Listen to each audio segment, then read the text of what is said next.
of the Cup after challenging times of COVID-19, where our business was stopped and the livelihood and development of football population threatened. Football has just returned this year at all levels. Our work or commitment is to consolidate the revival of the industry at all levels. In this regard, the addition of the Bible Society Cup is a very significant part in the calendar of football. This will have phenomenal impact on the development of the game. Siyabonga kakhulu ma teams ethu and message yethu sisabuyela emuva kwekuqala indzaba ukuthi siyadibana mhla ka30 emavuso kwesibili ngokuthi asingeni ngalokunye siphatha iBhayibheli noma ngilezadlanyana njengalele ndawubekisa ngalo noma ngilelisha njengalale ndawushinjisa ngalo uyakhetha nje amen. So kwesibili lokho uphatha iBhayibheli singena ngeBhayibheli lesiswati kwesithathu lama values elive laNkulunkulu siyowaveta ngalelo langa noma ngabe uyathiwa nje usunelaka nasekhaya bayati mhla ka30 siqale khona nje lunge kuvele nje kuvele lama values elive laNkulunkulu elithando ekwemukelana ekuhloniphana konke lokho kula evini laNkulunkulu. So sithi number 1 we are all meeting mhla ka30, number 2 lo mhla ka30 uthi siphatha iBhayibheli singena ngalo, number 3 uthi la kithi nasingahlutwa nje sisqueeze kuvele le juice yelive laNkulunkulu. Iqale isizini noma iqale i-pre-season ngaphandle komthandazo. I-tournament le njengalena isinika lithuba lekuthi siyidle ibhola noma silibandla lebhola sikhone ukubusisa umsebenzi webhola umnyaka lomusha utabe uqala. It is for that reason that the Premier League of Swaziland has taken such an initiative by the Bible Society and embraced it as a very important prayer event for us to introduce the new pre-season.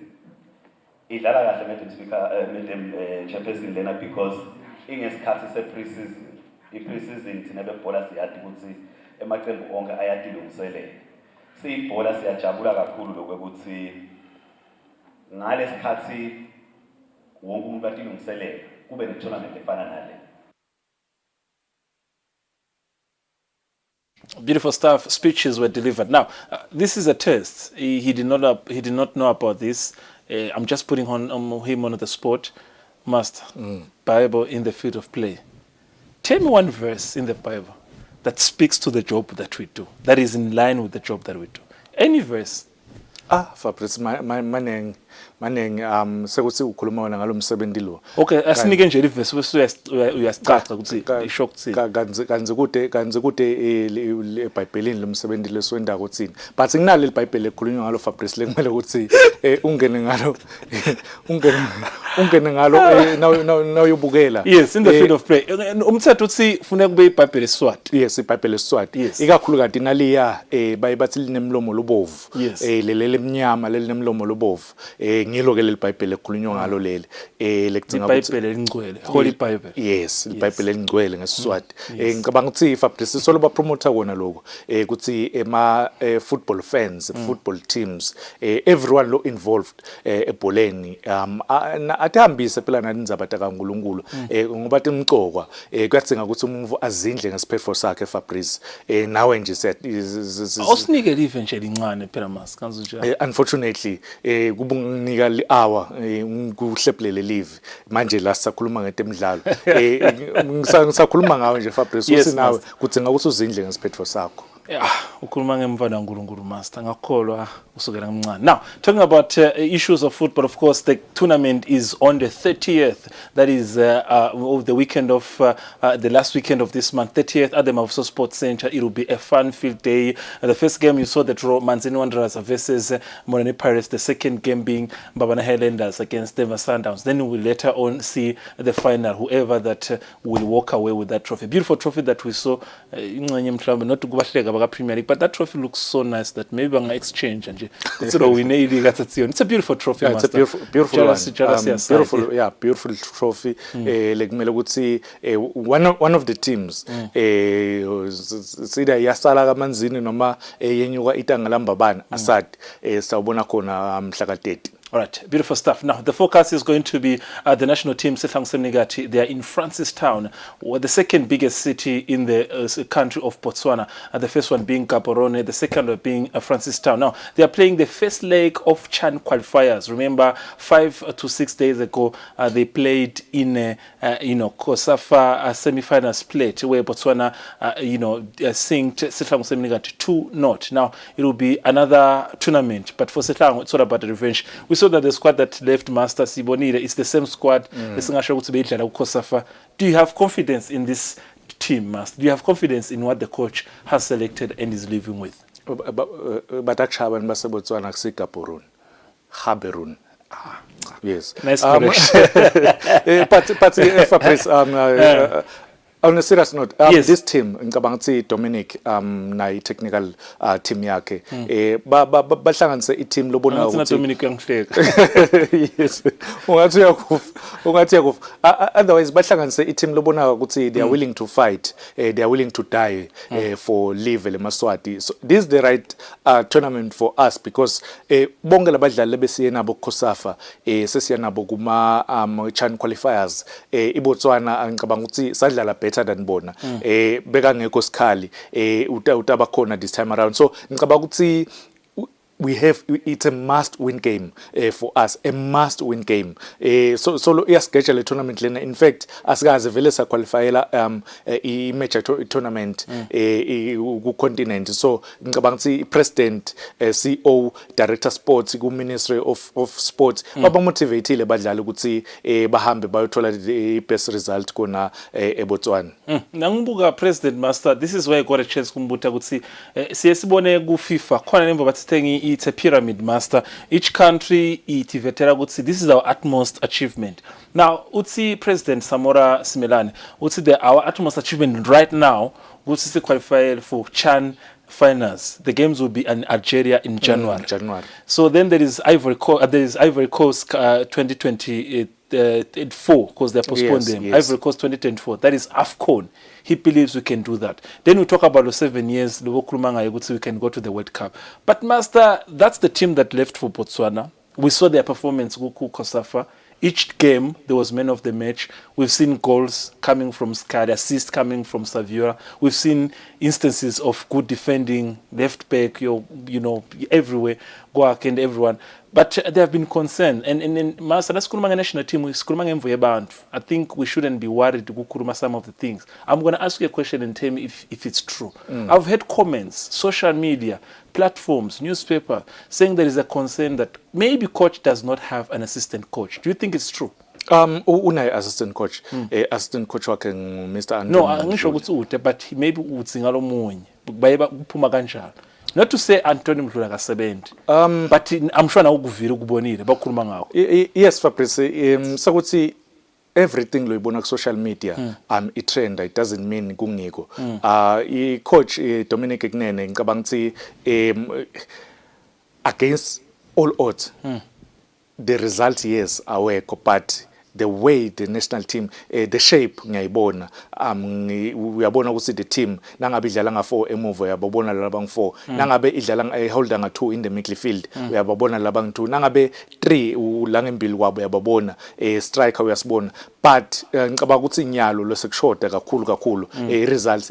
And again ke lokunye lekudzinga ukuthi because naku nje sihambile saya eBotswana esikhali zawa main striker, if nakungake kwenteke sikhali athole injury angikufisi lokho, angikufisi because ngiliswati ngiyayithanda national team yethu, but if nakungenteka athole injury kule game le ngibani lo tazidlala number 9. So ngicabanga ukuthi tonke letinvo leto now siyodlala CHAN qualifiers. If we don't qualify for CHAN, i-AFCON angiboni ngalendlela lama results siwathole ngayo the last game against Burkina Faso neTogo, then the players lekumele ukuthi basale badlala lapha ngilabo kwakhe labo bongo labo Nhlanhla.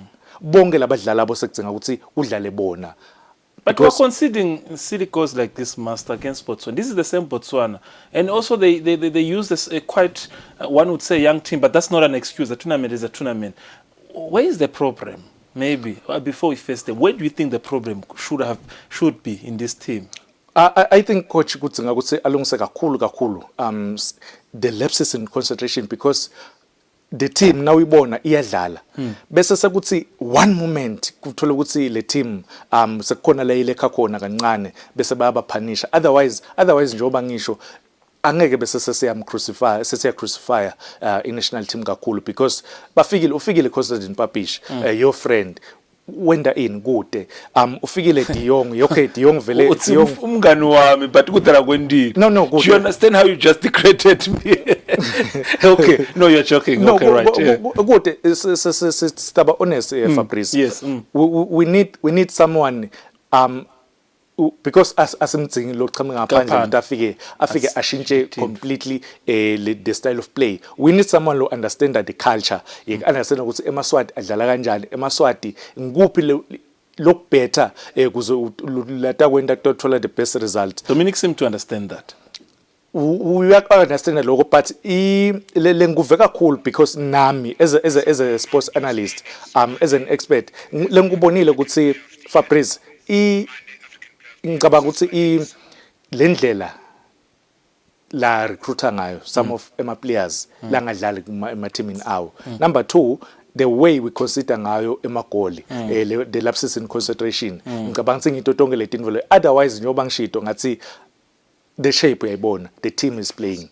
All right. I'm happy. We're taking interviews to listen to the team that left for CHAN qualifiers. That is Coach Dominic Gunene. He's in the company of Captain Lindom Corner. There's the president, also Peter Samora Smilan, who was bidding forward to the team. When you come back, more discussion on the national team.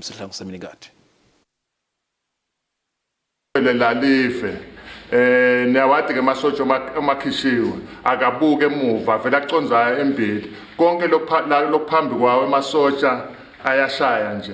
So ke siniketa lawo mandla lawo neligunya ukuthi hambani niyokulwa nelena i-CHAN, and ama preparations we have done them very well njoba asho na coach. ICOSAFA nje isitile lokuthi sipractice kahle for lokuthi sambe sodlala iCHAN. Siniketa insight yake lokuthi le game ifuna sicethe nyalo, we have to finish the game ku first leg. Sithe lapha nje sesitocedzela umsebenzi lesesiwentile.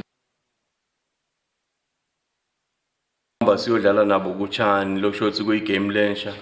Seyikhulile ke le team yakho president le iyafika esigabeni sokuthi ema results noma amahle noma amabi iye ingawathwali naseyiya kulenye igame. Iye ithathe nje leyo game leyo njenge game lensha. Sitawuya ke le kepha ke lesiye sikwende emidlalweni lesiyidlalile. Siye sibuke lokuthi emaphutha abenganani, lokuhle kubenganani, bese kuthi lokumaphutha sesiyakulungisa, lokuhle sesiyakupholisha. Sitawuya ke siyoyidlala le game siyathi uthi ngeke ibe lula.